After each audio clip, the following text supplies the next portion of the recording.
খারকোল পাতা বাটা রেসিপি। সবাই চটজলদি বাড়িতে বানিয়ে দেখতে পারো, খুব সুন্দর খেতে লাগবে। পাতাগুলো শুধু ডাঁটিগুলো ফেলে দিয়ে পাতাগুলো আমি নিয়েছিলাম। পাতাগুলো নিয়ে কীভাবে ডাঁটিগুলো ফেলেছি সেগুলো দেখিয়ে দিলাম এবং পাতাগুলো কুচি কুচি করে তারপর সেটিকে ধুয়ে জল ঝরার জন্য রেখে দিয়েছিলাম।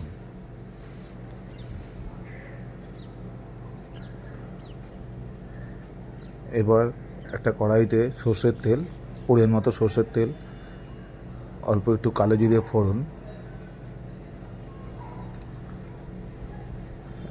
এবং তার সঙ্গে কিছু কোয়া রসুন, কাঁচা লঙ্কা এবং পেঁয়াজ সব দিয়ে কিছুক্ষণ নাড়লাম, একটু ভাজা ভাজা মতো করলাম।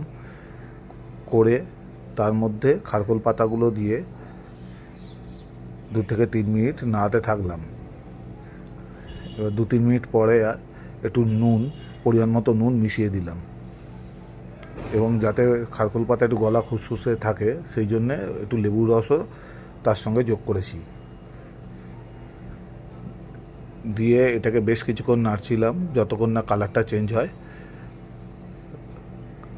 যখন ভাজা ভাজা হয়ে এলো, কালারটা চেঞ্জও হয়ে এলো, তখন সেটিকে একটি মিক্সি বাটিতে পেস্টের জন্যে মিক্সি বাটিতে নিয়ে পেস্ট করেছি। আপনারা চাইলে শিলনোড়াতেও পেস্ট করতে পারেন। দিয়ে এইভাবে আমি আমার খারকোল পাতার রেসিপি রেডি করেছি। আপনারা চাইলে বাড়িতে একবার ট্রাই করে দেখতে পারেন, খুব ভালো লাগবে গরম ভাতের সঙ্গে খেতে।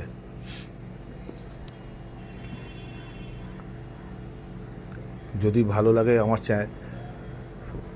FBT তাহলে ফলো করে দেবেন।